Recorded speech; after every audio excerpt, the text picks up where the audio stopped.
Hey, all you recovering emo kids, Amanda and Robb here with the Emo Kids Now podcast. And we are here today with an interview with Tenmonthsummer. In a little bit, you're going to get to hear from Nish and Charlie from the band. They are from Chicago. We love a band from Chicago.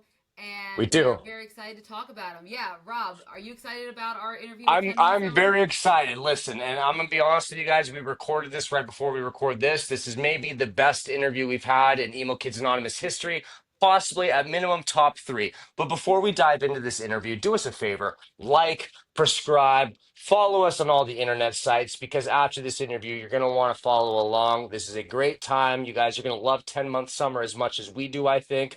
We are big fans of Yearning. We are big fans of Chili, and we are big fans of Fall Out Boy. Three things we And got in common Pokemon. with it. And Pokemon.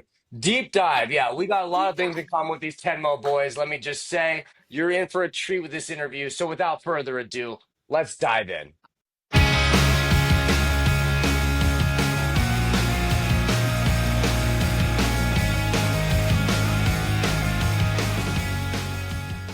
Guys. So, hello, all you recovering emo kids. Amanda and Robb here with the Emo Kids Anonymous podcast. And today we have Charlie and Nish from the 10-Month Summer band from Chicago. How are you guys doing? Doing good. Doing good. Awesome. Thanks for having us. Heck yeah. Yeah, no problem. So before we dive in, just wanted you guys to kind of give everyone who has not heard of the band a little bit of a backstory. So what your functions are within the band, how you started. We here on the Emo Kids Anonymous podcast love Chicago, love bands from Chicago. So we are very excited to have y'all on today. So yeah, give us a rundown. Who's who plays what, everything like that. Well, I'm going to start. Okay. I'm Charlie. I play guitar, rhythm guitar mostly, sometimes some dual leads. And the person in the back of the stage, like screaming, but not into a microphone. So just as loud as humanly possible. I love We're it. going to change that, though. We're going to try to change I was that. gonna say, you guys gonna give him a microphone, or is this some kind of Yeah, thing where he maybe lost the This is a privileges? self-imposed. Like Okay. everyone's like, "Do you want a But microphone?" I'm why? like, "No, no one needs to hear." Exactly. Yes, they And do.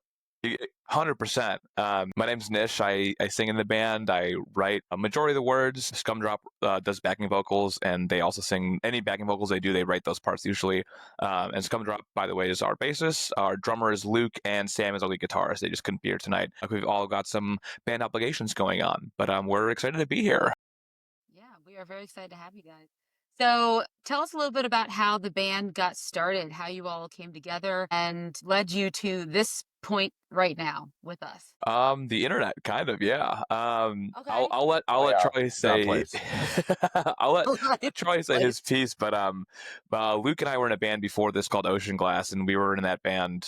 That's a band I started when I was a senior in high school, and it for 10 years had a rotating cast, and then Luke was a part of it for the last 5 of its 10-year run, and then when that kind of met its end, we took a 6-month break, and he messaged me. He was just like, "Hey, I miss you. I miss doing music. Do you want to start a second project?" And we were like, "Yeah." So we sat down, had dinner in December of 2022, and just kind of hashed out how we wanted this band to go because we were older, we were more experienced. And then once we figured that out, we started just putting out calls on the internet. Charlie was one of those calls.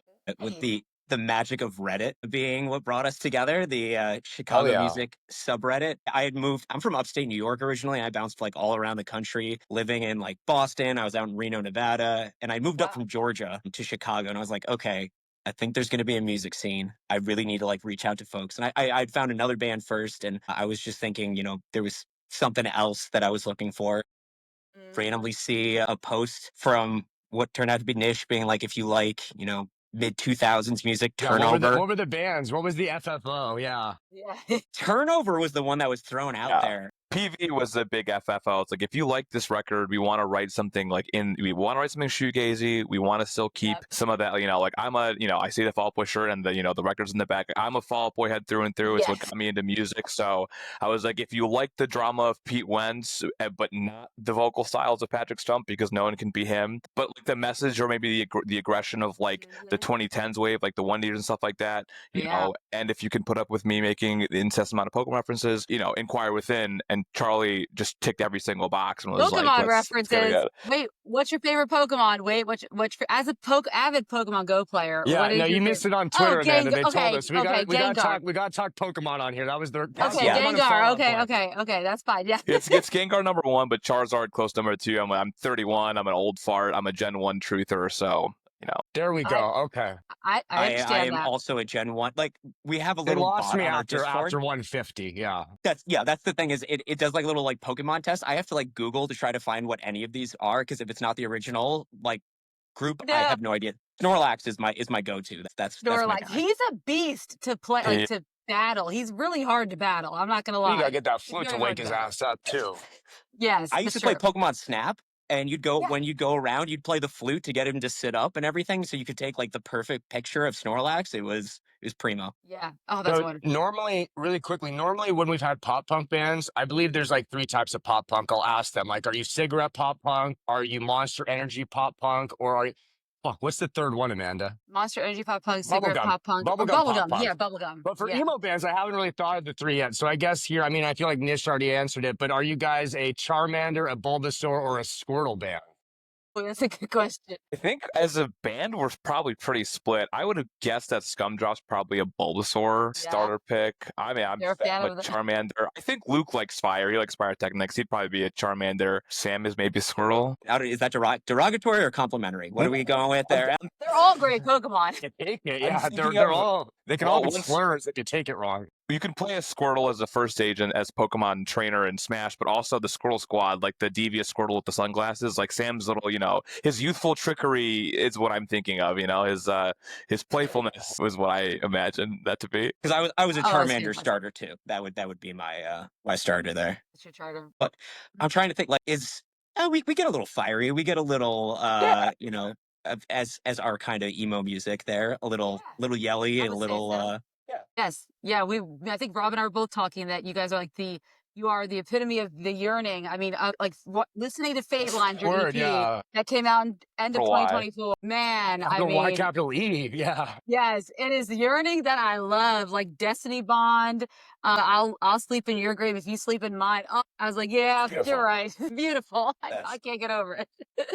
One thing I noticed, like comparing, like we grew up in like third wave emo, and like in hindsight, I look back at a lot of that, and it's like this is very incel-y. You know what I mean? Like there's just they're very Yes. like fifth wave. Like a lot of these bands, like we got a lot more lover boys and yearners in Yes. this. Kerosene Why do you Heights. think that? Yeah, Yeah. we just had our Kerosene Heights interview drop today, and same thing. Like Yes, yeah. I'm declaring new tattoo song of the summer, and it's like it's a beautiful love song in a Yes. world Yes. where people are saying that there's a male loneliness epidemic and there's all these incels and shit.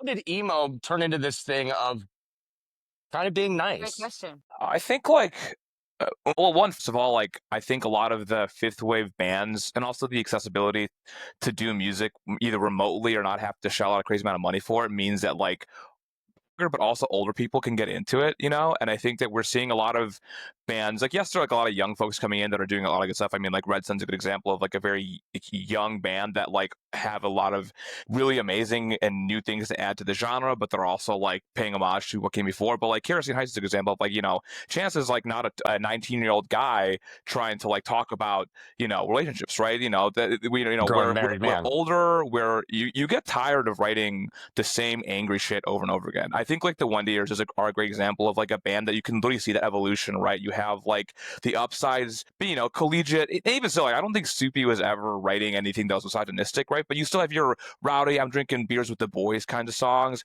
To here I am, looking at the stressors of like being in a touring band versus paying taxes and trying to fucking pay my rent, keeping my relationship alive as I'm across the country doing this stuff. Into I'm married now, my grandma's on the way out possibly because she's getting older, I'm aging as well, my knees are going bad, and I have a kid on the way. To like here's a kid now, right? And I think that we just have people who are less concerned about like trying to gain clout or trying to impress or be cool or like like on tour or whatever. Like we're more about like I have these really explosive but like lovely feelings about a person that makes me like not want to die in a world that is asking us to perish all the time, and then we that's our way of fighting back and being like let's celebrate that. And like we were really intentional when we wrote Fate Lines to like yes, there are still songs about like doubt and insecurity, right? TM36 is an example of just me fucking up constantly at the beginning of my relationship, and then into I get it, you're scared. Self-awareness to it. Yes, yeah, Yes, for sure. And definitely. like you could be like there could be anger and vitriol for sure, but it should never be in a way that is bringing down someone else. I think if you're talking about yearning, right? If you're talking about like what yearning means, like it has to be a selfless kind of devotion, you know, in the sense of like even if you get nothing back, you're still willing to give it, and like that's what like, yearning to me it really feels like. And still, it's like a path and a journey of growth as well. Like it's not. I'm like Parker Cannon singing 4 albums worth of breakup songs about like the same person. Like there's no like at growth some point I there. don't buy it Yes, as well. we don't buy it anymore. Yeah.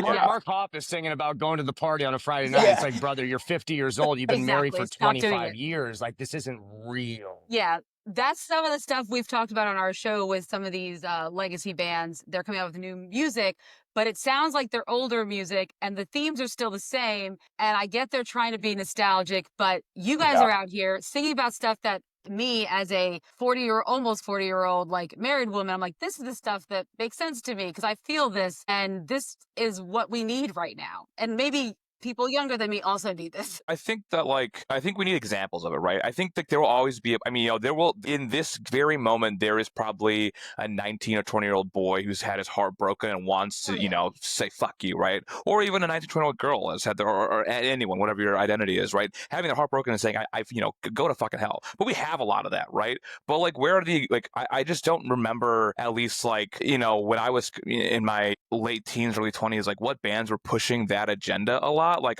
there's like, I mean, I think Transit comes to mind. They were like, especially like, you know, Joyride was like a really good one that like kind of like the evolution of Amber Meadows and her like her ideas of what she was trying to get to. I mean, like Listen and Forgive is a classic, right? You know, it's a tension album, but I think like a lot of these bands that are maybe as popular now for their sound were experimenting with some of that stuff near the ends of their runs, and like that's kind of when we were starting to, you know, at least like the old bands starting to make some music, and we're here now, like with Kerosene Heights and, you know, pushing stuff like that. And I mean, I always say also like Equipment is a good band that talks about like these themes really well. You know, like I on the podcast I'm on that looks at pop and punk, we had just covered Alt Account and how like that was a beautiful introspection on growth from yourself of like almost this, you know, 15 to 20 years difference.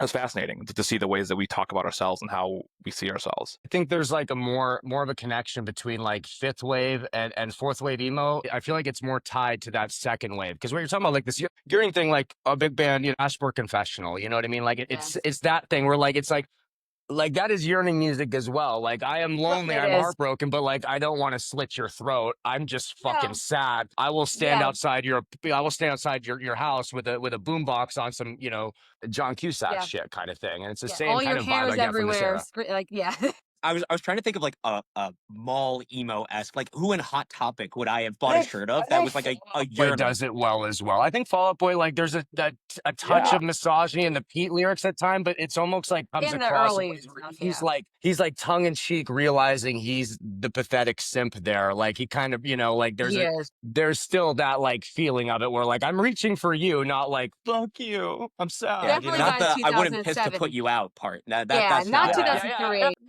Yeah, take this to a grave a little tougher. Yeah, but by it's Beyond High for sure. Yeah, so yeah, by like 07, Beyond High, you know, the Rehab, the Kid, Hiatus, I think all of that like kind of like woke him up a little bit. And like I would say like, you know, of like the big bands of from the era that like have survived, I think that Fall Out Boy and Paramore have done a really good job of one, expanding their sound, but two, also expanding the stories they're telling. Like, and I think that's why they're still around, right? Because we can also grow up with them. You know, it's why the One Eaters are still around. It's why some of these bands have made it so far and like claim these spotlights, is because they're doing the work to also explore what it means to grow as a person. You know, like a lot of people shit on Mania, but I think Mania is low key like lyrically one of the most underrated albums they have. My God. Okay, sorry. I was gonna I think you did. I guess Greg is number one, but I'm like a low key like Mania like truther in that like it's a good record. Like people scratch that off my list of questions. I was gonna ask you. I'm clipping this for Fob Twitter. Grave or Cork Tree? They will go nuts. They're gonna go. They're so happy. You know what? Here's my hot take. Half of Fob Twitter wasn't alive for when the old records came out, so I don't want to hear it. You know what I mean? Like I don't want to hear it. Like I remember going to. I remember when Fall Out Boy came back for the Mania tour, and I went to go see it, and like Sugar came on, and I was like, oh, I'm gonna mosh this song. And on my way, I had to pass through like a mother and her child who was like maybe like 12, who knew the words. I was like, oh, this song came out before you weren't even a twinkle in her eye. I'm gonna still go though, and it's like Yeah. I don't know. Yeah, one of my friends in my group is she was born like the year Take This to Your Grave came out, like that I hang out with. I was like, It's crazy. my Insane. gosh, I was in college. Just Like babies. babies. Yeah. But so I have to ask, because speaking on Fall Out Boy, you guys also did a cover of Nobody Puts Baby in a Corner on the More Than You Cover. Bargained For compilation album that Righteous Anger Records put out for the 20th anniversary. That's more than Fall Out Boys put out for their 20th anniversary, by the way. So thank you for that, first of all. Anyways, but I want to know from you guys, what are your favorite Fall Out Boy songs? Like your top song, like the song that you would go back to every time if you had to choose. I gotta know. Like your favorite Fall Out Boy song, your favorite one. Oh, Chicago man. is So 2 years ago is still, I don't think there's, Yeah. I will admit to, like, Nish knows this, the later Fall Out Boy has escaped me a little bit. Like, I fall off Yeah. after the, like, Fully Ado and Infinity on High, and then the later Yes. stuff I just never really You're got as much not a into. post hiatus guy. Okay. No, Yes. but That's fine. but I mean, like, being in middle school when, Take This to Your Grave is coming out, and just, but it's the one that just gets me going the most. Like, Oh, yeah. it never will not, like, it will never fail to get me going. That's what I was trying to say there. Yeah. 100%. Yeah, I think it's that for me too. It's either that or it might be Nobody Puts Baby in the Corner, which is like why I was pushing for that song. Like I just remember hearing the lines, "Wear me like a locket around your throat. I'll weigh you down. I'll watch you choke. You look so good in blue." And I was just like, "Holy shit! What did she do to you, man?" Right? Yeah.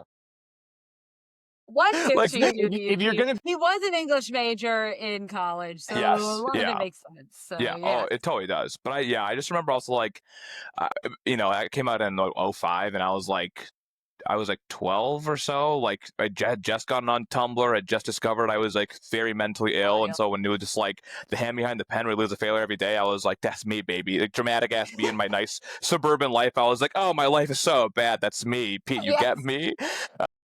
Oh, But you he get also it, man. it wasn't like he was living in the slums either, because he was Yeah. from Wilmette. So, yeah, right? yeah, he was going to fucking New Trier, like one of the nicest high schools, like probably in Illinois, playing soccer nonetheless too. Like he was like so Yeah, cool, right, yeah. probably. Yeah, he Right, probably yeah, was very cool. that is a borderline blue blood life. No, like it's when I hit you guys up to book this originally, I sent it over to Amanda, and like at that time it's like we just booked kerosene, and I was working on leisure hour and stuff like that. I sent it over to her. I wasn't sure if I she. saw I the know leisure we hour saw the shirt. shirt. I got some leisure hour questions later, but I wasn't sure if she knew you guys. So I was like, the way I can get Amanda on board right away, they have a Nobody Puts Baby in the Corner cover. I sent Amanda just a screenshot. I was like, these are your guys. Trust me. Yes. Yeah, 100%. Yes. Yeah. I love your guys' stuff too. So that helps a lot. But so with the More Than You Bargained For compilation album, though, I believe it's also, if you buy it, the funds go to the Palestine Children's Relief Fund, correct? Yes, yeah. That's All what of they're it. doing? Okay. Yeah, yeah. And Righteous Anger is our label. Like not we didn't start it. It's like label we're on. Yeah. And Joe is super wonderful. Has been doing amazing work in the community. Always keeps us up by like Narcan at shows. So like we're keeping people healthy out there. We're always thinking of cool ways to just like get involved. For those that are listening that are not part of the DIY scene per se, like there's a fake festival called Fochella. Now it's just Faux because fuck AG. Got a bit of a cease and desist by that fucking Paul Tollett, huh? Yeah, fuck that piece of shit guy. But anyway, I know, fuck Paul Tollett. But Joe helped get our name out there, and like we arranged to just give away cassette tapes of Fey Lines for free, which is always super nice because money's tight for everyone out there, and all the bands that are there should also get paid for merch. So like just to give little freebies out is always fun. So we appreciate Joe a lot for just like taking a chance on us at the beginning, and yeah, a lot of cool. They also did the 10-year compilation for modern baseball for You're Gonna Miss It All. There's a lot of really good, just like a lot of good covers on that one too that like really reinvent what the song can sound like. And then we were hoping to get a full one for Turnover as well this year. We will probably not get the full thing, but stay tuned. But maybe at the end of the year we'll still have a couple comp songs of that out. There's some cool bands in the scene working on that one. I mean, I love that. That's a question while we're while we're on the topic of Chicago, because I was going to ask you later, but we'll bring it up now. Can you give me both of you? I mean, I'm interested, Nish, you grew up in Chicago? I grew up in the suburbs. My family was all living in different neighborhoods, so I was there every weekend, basically. Okay. What is your guys' individually, your Mount Rushmore of Chicago bands? Because personally, I was thinking about earlier, I'm going Alkaline Trio, Fall Out Boy, Smoking Popes, and the Pumpkins. But give me yours. Oh man, I mean, if we're allowing the suburbs to get in there, I'm gonna go with Fall Out Boy, Alkaline Trio, The Academy Is, and Rise Against. Great You pack. just Rise you again. just picked my Yes, 4. Tim. And that was all 4 that I just thought of. All 4 bands were bands I was going to ask you about. Because, yeah, Rise Against is one to me that at some point around Appeal to Reason, kind of Rise Against falls off to me. But before that, I think they're probably maybe the most important punk band. Them and Against Me, maybe the more important punk bands in the 2000s. I mean, there's no But just Call it what they're named by. without Rise Against. Yeah. Yeah, Tim McGowan gave him a lot literally. of opportunities. So I mean, yeah. Him and Pete played in a band together, right? Yeah, I mean Angelus. Yes, yeah. And then, well, for I a didn't know little how to bit, say the he was name. part of the hardcore scene. Yeah, no, and then the reason they are Fall Out Boy is because someone had said Fall Out Boy, but then Tim, they open for Tim, and he's like, I have to introduce you. What you want me to say your name is? And they're like, they said something else, like, no, you're Fall Out Boy. So he introduced him as Fall Out Boy. So then I become Fall Out Boy. So it's really Tim's reason. And then I got to see him sing with them last year, Riot Fest, which was phenomenal. That's sick. Yeah, Riot Fest is always a fun time. I Nish, love I didn't think you were Chicago. going to pull out The Academy Is. I was confident. I was William like, that one's going to Beckett. be a me thing. I was going to say, got a little Yeah. William. Oh, yeah. Shout out the Cadence bands, yeah. We saw them at was it the Hella Mega Tour, because they were the Wrigley Field opener. So that was just like to see them. It was insane. Yeah. That was nutty. You got The Academy Is as the opener. I got the Interrupters. Damn it. Come on, the Interrupters are a angle. great pop punk band. Cool, but like I would have really been stoked. I would have sat in LA traffic for The Academy Is. I wasn't going to do that for the Interrupters. No offense. Yeah. No, I get it. I get it. Yeah. Seeing that when we were young in 2023 was amazing to see. What is the writing process on your guys' songs? Because a lot of these, like, I come from the world of like pop punk, power pop, where it's like, oh, I'm writing a song. I'm writing 3 or 4 chords, and then these are the melodies, and then you make up your lead lick over it.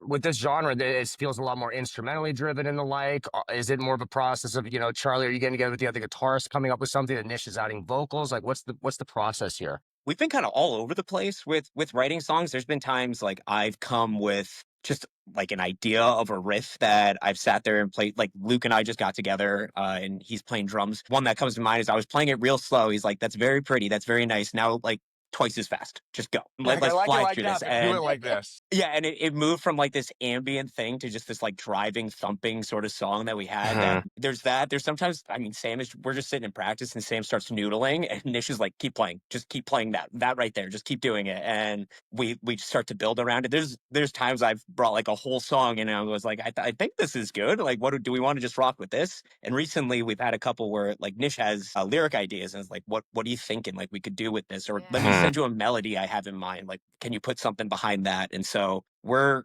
not very consistent, which is fun because it makes the writing process. Which is It's good. not like Our process has grown, I think, as we've grown as both as individuals, but also as a band. Like, I think at the beginning we were just like, we just need to make songs, and we were just like, who's got an idea? Who's got an idea? Just put them together. And I think like we've come a little bit more structured now in the last like year or so. Like we're not thinking as much of like we need to write a song. We're more of like what's like an emotion or an idea we would want to get across, or like what is the thematic.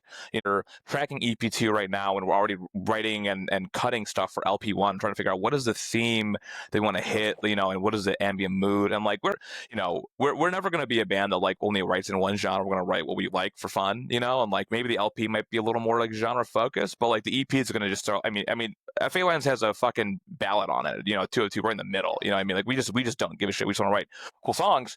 But we've come to the point now where like I think especially like I've always worked well when I have a rhythm at least first. I'm not musically inclined at all. I can't play any instruments, and so like for me, like having just like a basic rhythm helps me find melodies a lot. So like Charlie has, as of late, has been getting random voice memos from me at like midnight because like I love it. I shower super late at night and I got my ideas in the shower. So I'm just like hop out of the shower. You can like hear like my bathroom fan and like, the dripping of like the faucet in the background. I'm just like, hey, I'm gonna hum you something. Here's I think what the rhythm might sound like. Let me say another one real quick. This will be the vocal melody, and I'll like do that and send that.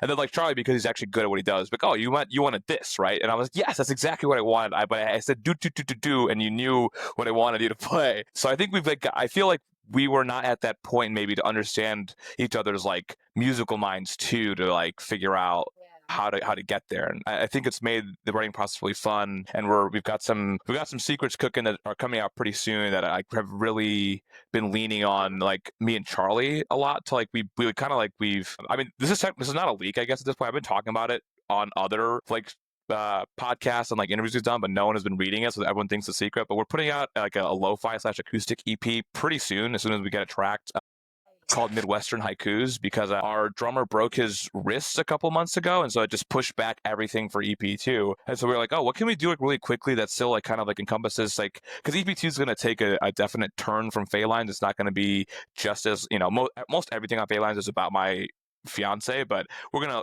put the camera out a bit more on EP2 bit, talk about our friends, obviously the world at large. There's many things to speak about. But this EP is going to serve as like a little bridge between, just cover some of the stuff that I couldn't really get to in Phalanx. And me and Troy have been sitting down. We sat down on like, I guess a cumulative of like maybe 3 days, if that. It was a cumulative like 6 hours. We sat down and just like kind of hashed out these like 6 songs that are just like quiet little snippets. You know, there's some spoken word shit because I can't not do poetry. It's like my forte and what I feel most comfortable in, and I can't sing very well, so that's how I get around singing bad. And you know, he's got some really beautiful parts underneath that like we want to give you like, it's Kerosene Heights Summer, but it's gonna be like a 10-month summer like love song beneath it maybe too. It could be the soundtrack to your Kerosene Heights Summer when KHS is getting a little too rowdy for you.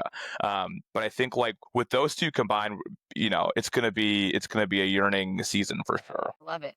Now, speaking Yearning season of is the upon us. lyrics and such, someone had commented that you have an MFA in creative writing. Is that correct? That is true. Yeah. Yeah. Yes. I went to grad school for poetry. MFA is in creative writing, but my focus is in poetry. Actually, like beyond music, like I have like 2 published books, and I'm working on another one right now. Like I'm constantly writing in that sphere, but I much more enjoy the creative process of like working with people. Like my professor in college once said, like he was like, after being a priest, like the loneliest profession is being a writer. Like you're just alone at a desk all the time, and that just sucks. So I love that we get to spend, you know, 1 day a week just like jamming together, making some stuff, and then, you know, obviously playing shows, going on tour is always a privilege. So Where was Do you where'd feel you like it get an MFA at? influences or helped you?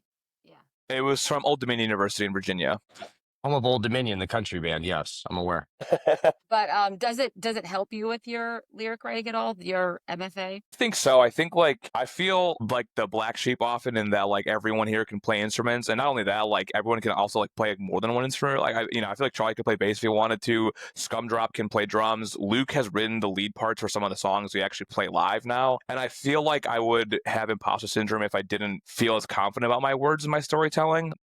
Not that it's like a better than what they can do, but I think it's a good compliment. Like I think if every piece of a 5-piece band is working together, you know, I feel like if you're gonna sit there and not put any energy towards an instrument, you better be good at what you fucking say on the mic. And like I would hope to say that I have some kind of prowess in that regards. I've been talking to a lot of other folks like in the scene actually, like about maybe getting like a workshop together, or just like a hop in the Discord. I'm gonna talk for 30 minutes on like how we can work on poetics in our lyrics, because you know, like everyone's got a good story to tell. I think anyone could be telling these stories, you know, but we're just always like looking for a good way to do it, and that's what makes this, I think, genre really fun, because it's very story focused. And so like there's, you know, like I said, like there's a lot of good bands right now doing that, and I think that it's a good way to learn how to like just speak on your feelings and also like understand them.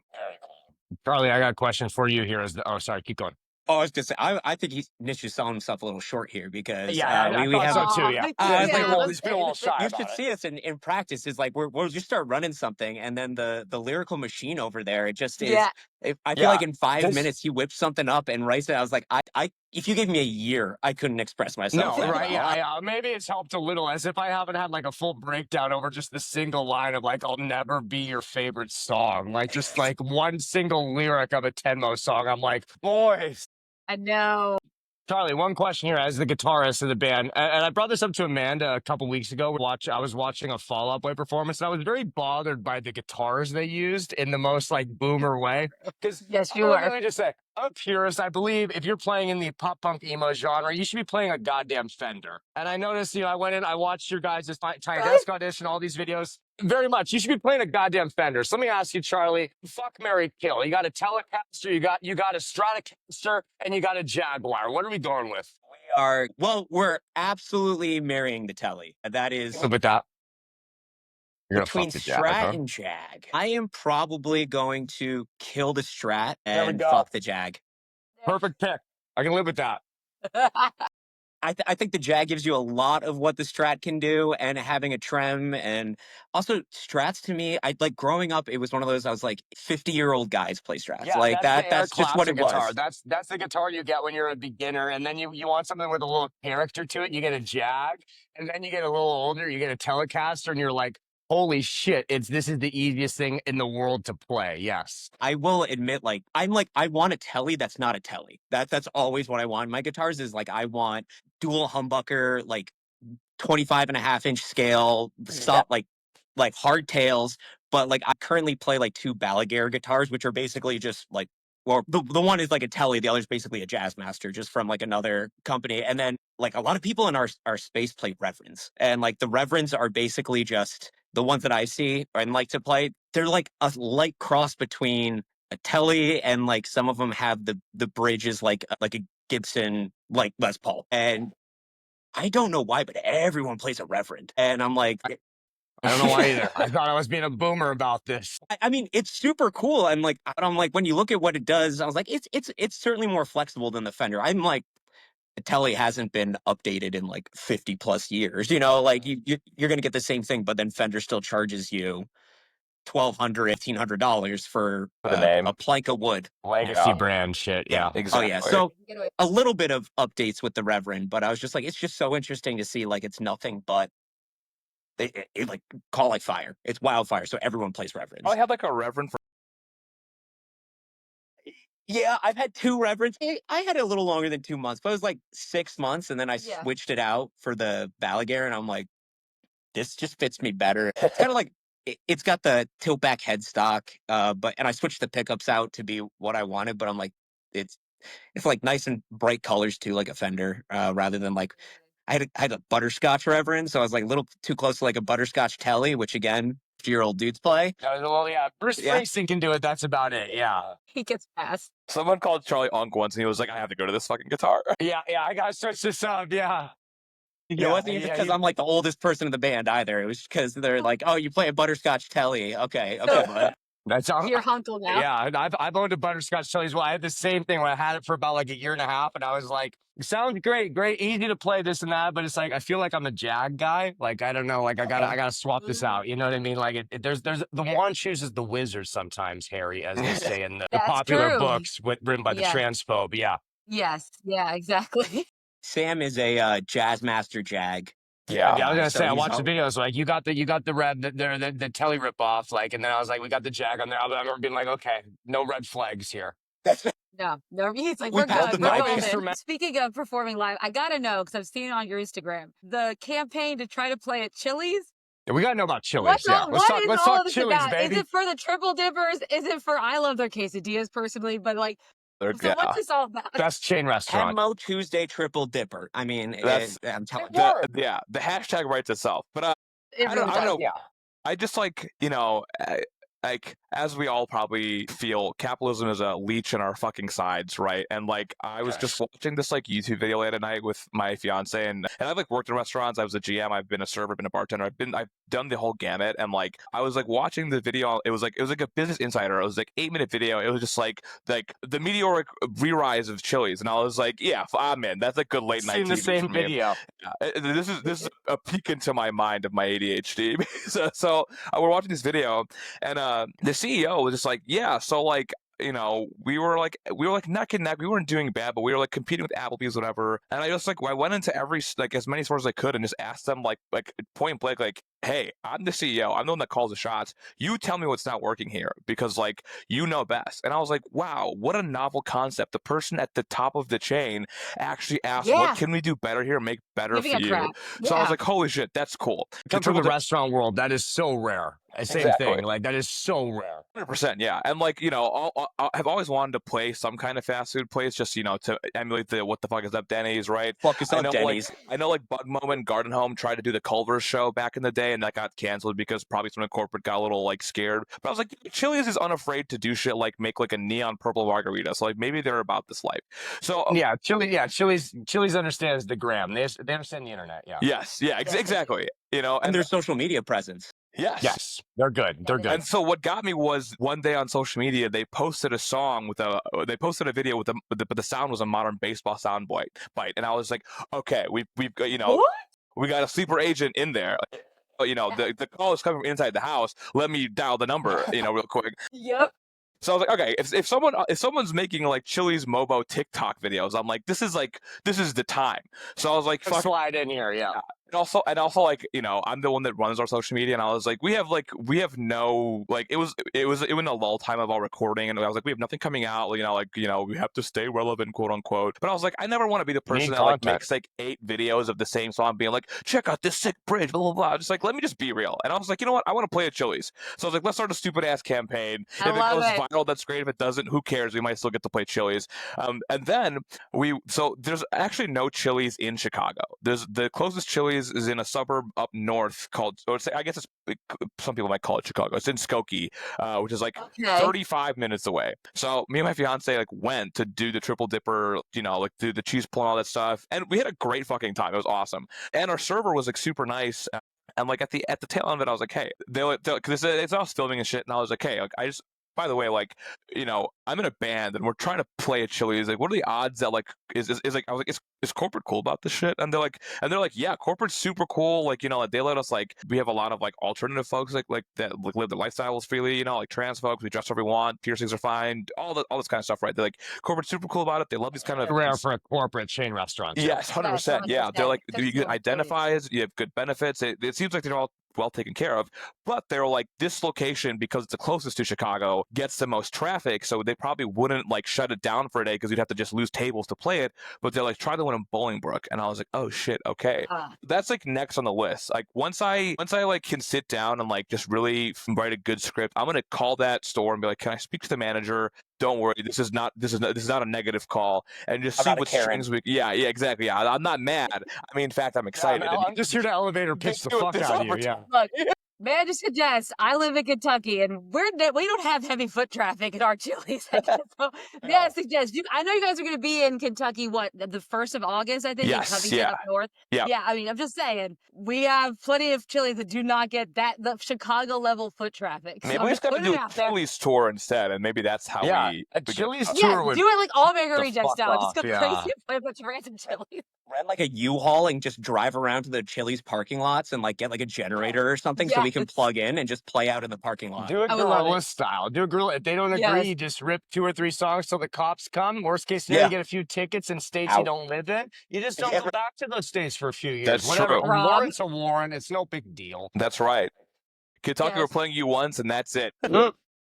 Well, I want to try to make that show because that would be awesome to get to see you guys play. So. Let me ask you one more slightly Chili's related question. Now, this is a hypothetical. I once asked Amanda a question where we had $20 when you go to a gas station. What are the snacks you buy? Let me just ask. You got $5. Let's say hypothetically this $5 buys you 3 songs on the Chili's Touch Tunes. You got 3 songs to get the vibe going. Charlie, Nish, what are your picks for the 3 songs on the Touch Tunes? You're 6 out of 10. You've had a couple drinks. What are you picking to get the vibe going? Had that neon margarita. Beauty and a Beat, Justin Bieber featuring Nicki Minaj. Instantly, we are body rock. Hey, I mean, it's game over. When she says one's a wiener, who cleared that line? That's fucking... Early Nicki was on a different level. Early Nicki was on a different level. I miss early Nicki. Acting up. I miss early Justin. So we're gonna bring them up with that, right? Now track 2, is Party for You, Charlie XCX. Where it's like, okay, Yes. There we go. because like that's when the alcohol's gonna hit because you move on a lot and you're kind of coming down. You're like, oh shit, all right. Okay. Yeah, you Okay. just dance for 3.5 minutes to Beauty and the Beat, and then you got a little Just- Brat Summer going. Yeah. Oh shit, and then you close with Shots, LMFAO, and we're back. Gosh. We're back up. Everyone's hammered by then. So. Wow. So I went in a completely different direction with Yeah, my I thoughts didn't- there. I went to Club Chili's. I didn't go emo shop. Okay. Yeah, Chili's became No, like no, the no, no, yeah. epitome of a club level. Yeah, Like, this is dealer's choice fantastic. here. Yeah, it's your I went $5. with Yeah.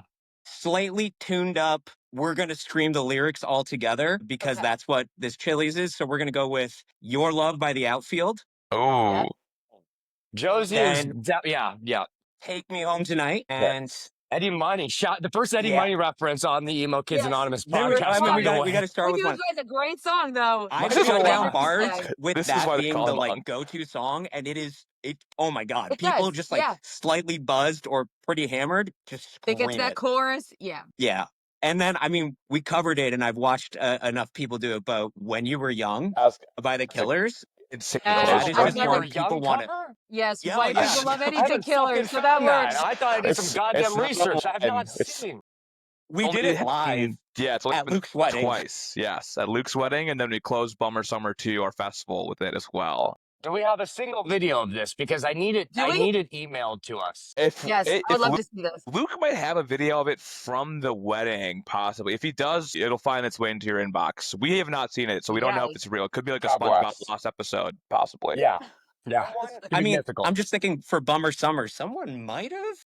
I have not. I haven't Somebody seen it filmed like it. on like the stories or anything like that. I don't know, but it's possible. Let me check. The emo kids are pretty dedicated. I'm sure if we put it out on Twitter, one of those motherfuckers has recorded. We'll find it. Has recorded. We'll the retweet that Tenmo shit. We'll Killers make cover. sure it gets to every corner we'll- of yeah, Twitter we that will- we we will we- find- Yes, we will we find need to the see fucking- 10 Month Summers When We Were Young cover. For Yes. sure. It's pretty What fun. a choice. I like that song a lot. It's just like a good pump up. Everyone's I'm just pretty sure happy you to said yell. that and not Mr. Brightside, like of all the of all their popular songs. I'm glad you said. No, When we We Were go with the Springsteen. We go with Springsteen Killers over Depeche Mode Killers. Personally, That's- yeah. There's There two we go. eras of Killers. There's there's Depeche Mode is at the beginning. Then there's Springsteen, and then it becomes Dire Straits. My Okay. Venn diagram is Springsteen and Depeche Mode Killers. Like I'm a hot fuss Sam's Town truther. Like I think most Mhm. people are. That's not a novel Yes. take, but like Yes. when we were young, great pull. Brandon Flowers You were in did that unk. try- Yeah, you were in I was that gonna say, unk he tried nickname. so hard to be as close to Bruce Springsteen as he Oh, possibly it's could. so He really Springsteen. It did. is so fucking down to Jean like But then when you jackets see and him a little live, mustache. it's like true Vegas, baby. Like I just Yeah, saw it's- them it's- live in it's- February, and it's like legit a Vegas act. So I'm like, Yeah, it's Dustland Bruce, baby. Yeah, that's all Yeah. it is. Yeah, that's like, it's full on Dustland Bruce down to like if the Bruce da played da a da residency da. at the casino. Yeah. Yeah, I Excellent. had to pull out some '80s hits though for this. It's one of those. Maybe it's just because I'm too old to be doing I mean, some you're of this literally stuff. like our age, right? You can't be because Yeah, if you're too right? old, I'm 35. She's 39. You're right in our age, right? I'm Yeah. 35. Yeah, we're Okay, the there same we age. go. I turned 36 this month. Please, we don't want to be unks, but we are unks. End of the but like, month, let's but there we play go. it down. Let's play it down. Yeah. My birthday's in December, and I get to tell people I was like I was December born in what? the '80s. December what? Just Yeah, you're 25th? Christmas. He's a You're a Christmas Christmas baby? It's So I'm 29. born December 29th. So 4 days after. Yeah. Oh, So, hey, 84 though, right? Capricorn. 85, 84. 85. God, stop aging me up. I'm 85. I'm not trying to. I'm not trying to, on, Amanda. I'm Rob. sorry. I'm not Almost a 40, not 40. Okay. End of the year. The very end of the year. 4.5 years older. Okay, I don't know. I'm really sorry to you. I It's okay. apologize. I don't care. It's fine. I'll survive. Yeah, we are big fans of campaigns like your Chili's campaign. Robb's does a skating campaign for Pizza Hut to bring personally- back the buffet. I personally believe they brought it back recently in a few locations. I would They like did. to take full claim on that. That's because of me. Yes. And Amanda's working on a camp. We're also working on another campaign. Now that we've done that one, we should dive in. We're trying to get Fall Out Boy to do a full-on ska song. Amanda's This worked on one's- that. It's Now not that we've got happened the yet. Chili's out of the way, I can dedicate, or the Pizza Hut, I can dedicate my attention somewhere else. I feel like that's our next major campaign. But I think I might have to Yes. shift focus to making sure that we can get a Tenmonthsummer at the Chili's. Yes. I think we do. I think we need to start plugging this 100%. I'm going I to go to my local appreciate- Chili's.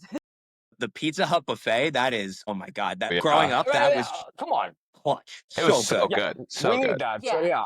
We need That that. dessert McDonald's pizza brought the too? snack wrap back. The So. the kids don't know what they've lost. You know what I mean? Like they have Yeah. like And if you dumb were kids. fighting They for do your not. life at the fucking salad bar, I mean, If you never got rewarded, if you never got paid off and to read books with fucking Read books. Read books. pizza campaigns, if you weren't part of that, then I don't want to hear your Favorite shit. campaign. Yeah. Nope. Yeah, You don't I don't have want to room to hear it. talk.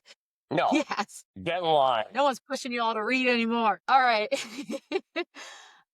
So let's see.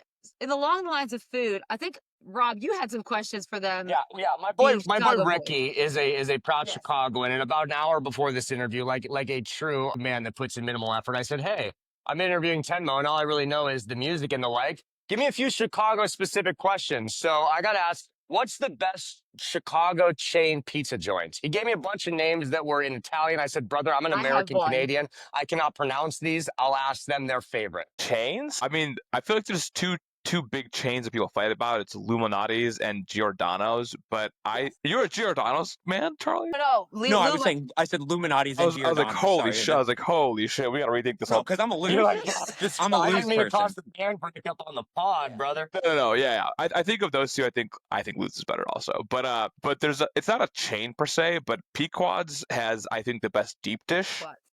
Locations. That Two locations. I say okay. It's like a chain, but it doesn't link. There's no fence, but it's trying.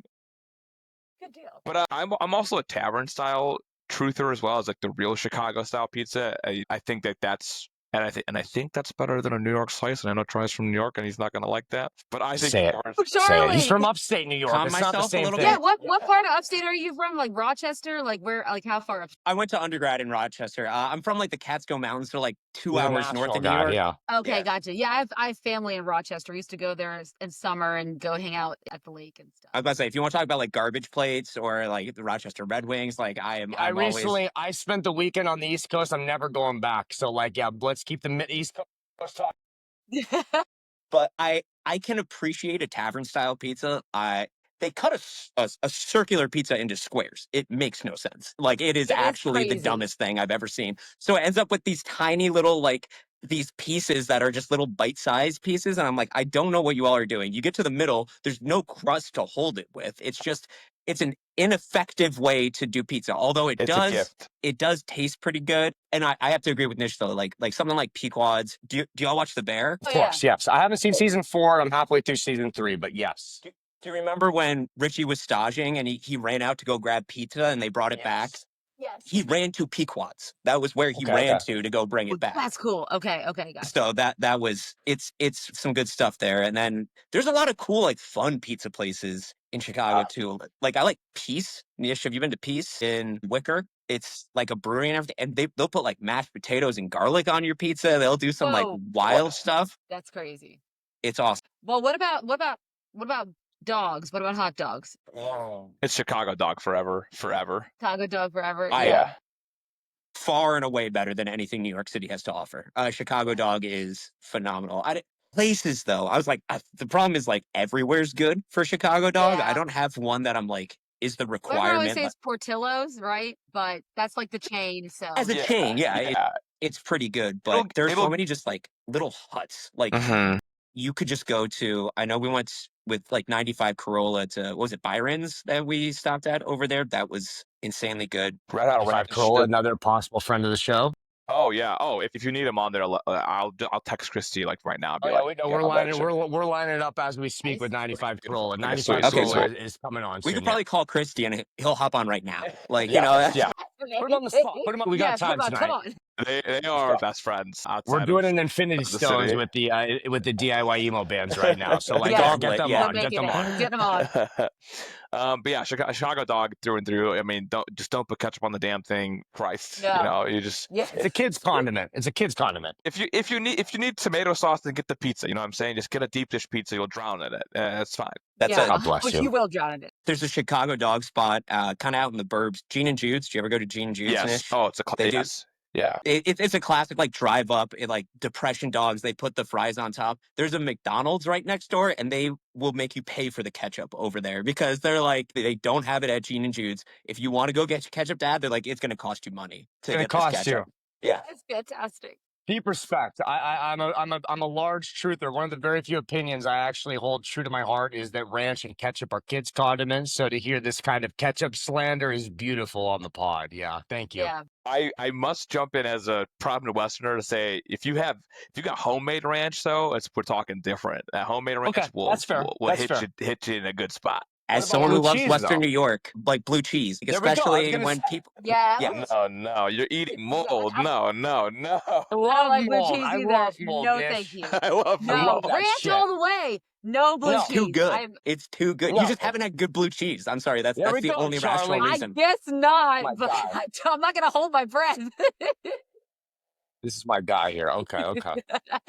But speaking of Chicago, so you guys are part of the DIY scene there. I mean, we talk a lot about the different scenes, the different types of emo. So would you dare to wager a guess that Midwestern emo might be the best emo compared to like the West Coast, Jersey, the East Coast Northeast, yeah. scene, the Northeast scene? What do you think? What do you think? You guys might maybe have it down. I mean, I mean, I think like the idea of Midwest emo itself has evolved a lot. I know so many people on fucking Reddit will argue about this to the end of days, and like I have had your episode with Chances on my list of things to get to, but I'm sure Chance said it that like fuck our emo, like r/emo. Those snobby ass motherfucker DC hardcore can like literally like lick the shit out of my asshole. Like I'm sick of them. I hate may them. we clip that? You can tell us how you really I'm feel. clipping that. That's Just the clip clip it right off there, slash baby. emo right now. Like those, like they're basically the bootlickers of emo. Like get the fuck out of my face with. Yeah. Like there's so much good shit happening right the fuck now that is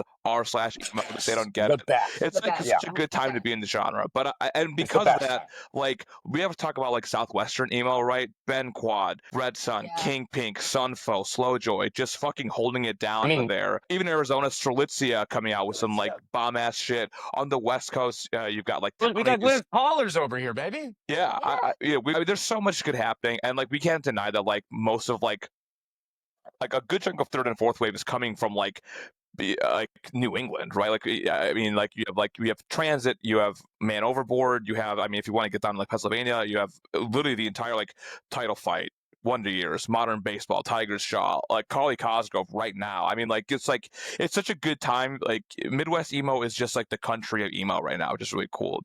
Now, on the other hand, we have this thing called Lakeshore emo, and there's only one doing it, baby, and that's 10 months. This 10 I moment. love it. Lakeshore emo. I love it. Recently, you guys were number 2 Lakeshore emo band, though. Is there Yes. not another one?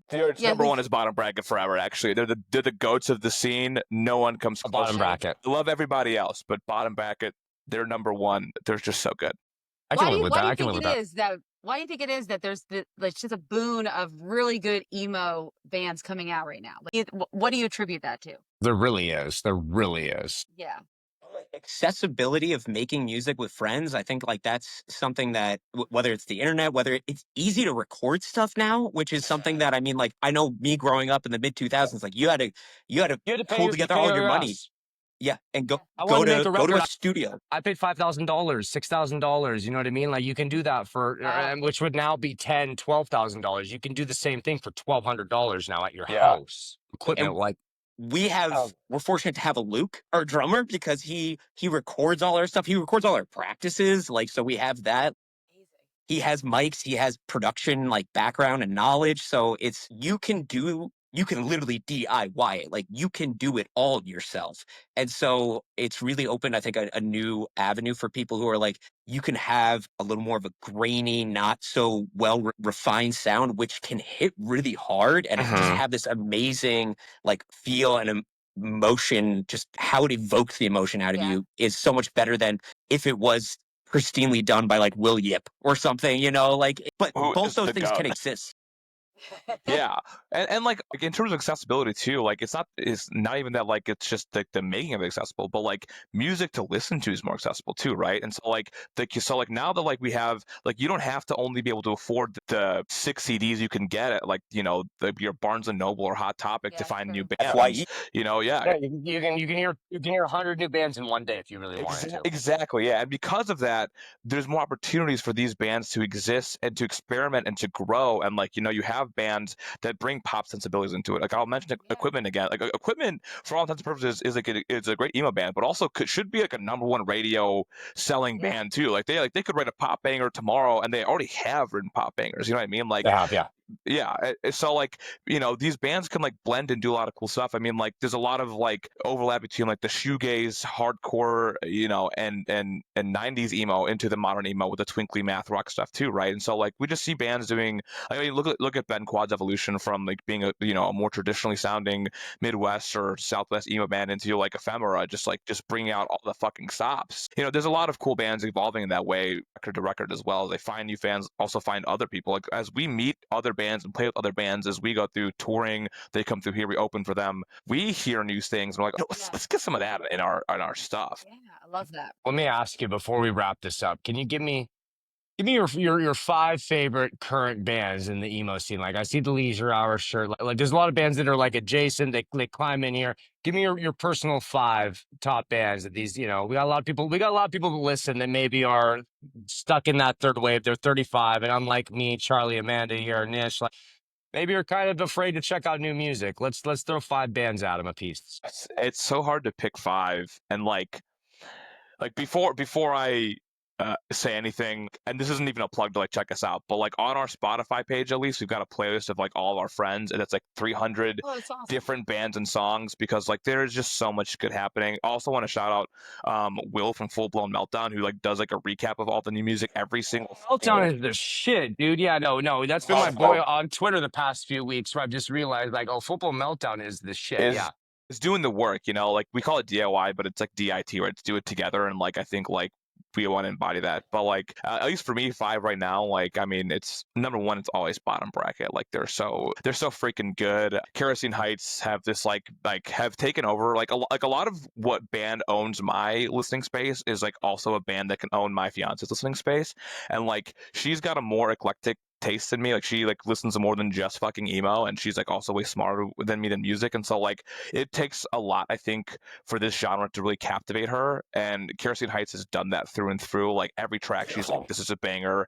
I know they're very well known at this point, but Kali Cosgrove is like why her and I even fell in love. Like so like I remember showing her Not My Job, and she was just like, this fucking bangs, and I was like, you are the one for me. Another, I mean, we have to talk about Leisure Hour, of course. Like they're like one of the most like prolific bands. Like I think them and Equipment do just such an insane job of like writing so many bangers back to back to back to back to back to back, and it's out of control. And then I mean, I have to give some love to Night Have Corolla. Like I mean, Christy is just like one of my favorite humans. We can't wait to play with them in Nashville, and they're just homies forever. Big 95 Corolla fans. Okay, let's go, Charlie. I was gonna say, after this, my problem is that this takes all my good. We've joked that like our music taste is not a Venn diagram; it's just a circle. It's a circle drawn by by a child, where maybe there's a couple little bumps on it, but it's pretty damn equal. Yeah, but it's pretty much the same. That. I mean, the other like I guess when it was the Wax Bodega tour, I'm like that whole crew that was coming through of like Arm's Length. I mean, when Carly Cosgrove played Saturdays at Your Place, like all of that just really speaks to me. Pool Kids put out an album like I guess almost 2 years ago now that I still just am always going back to. Because Kerosene Heights was going to be on my list.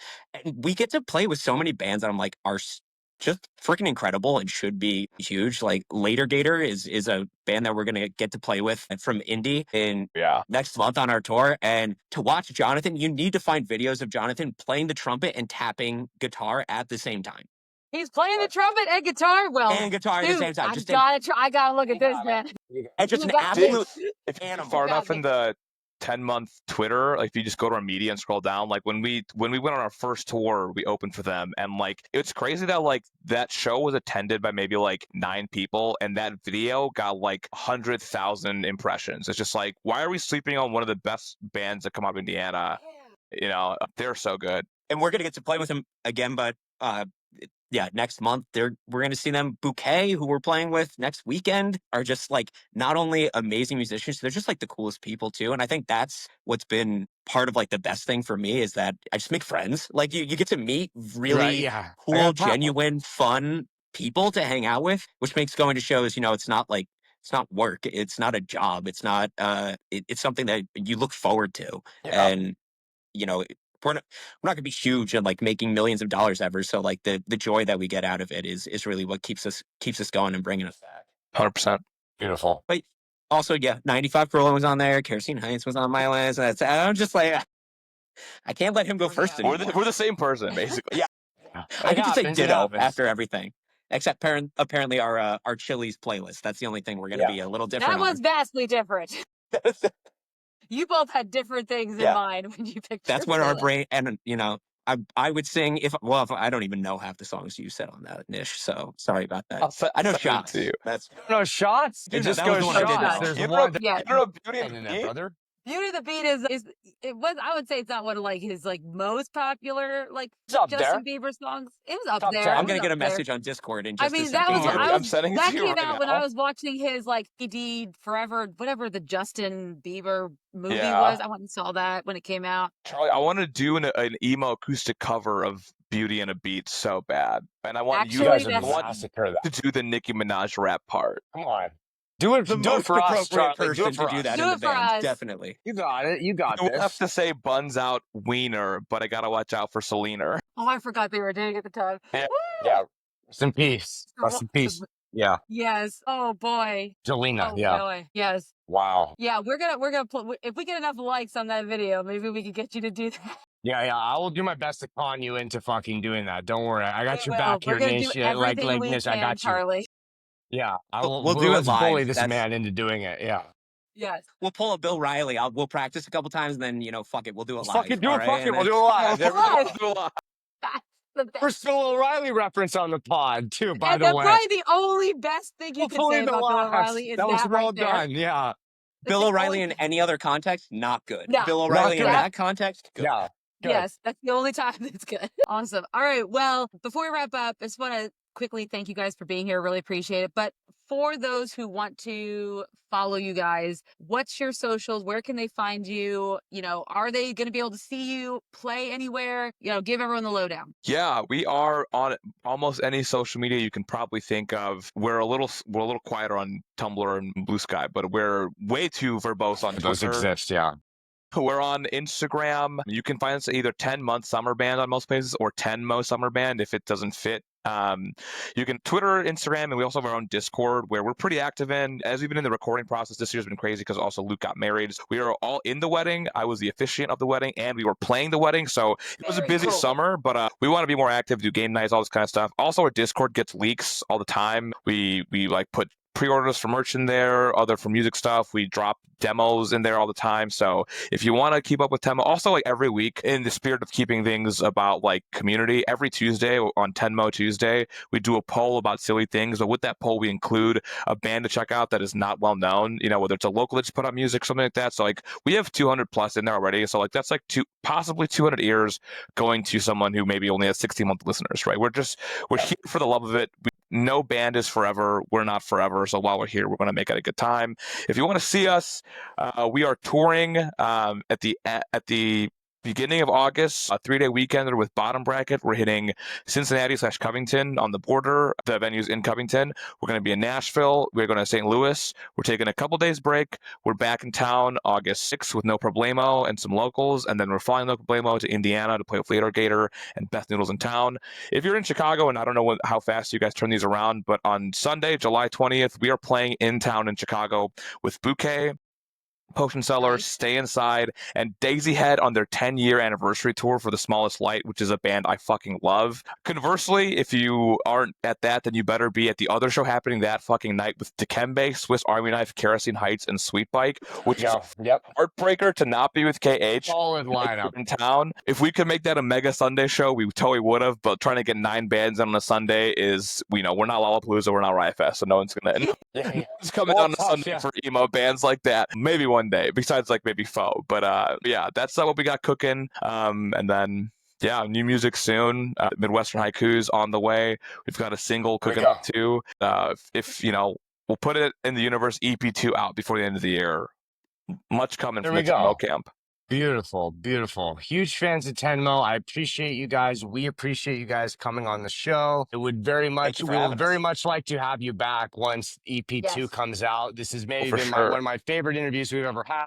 Thank you Great. guys for coming on. It's a Yeah, pleasure. Thank you so much. Yeah. Awesome. That's it.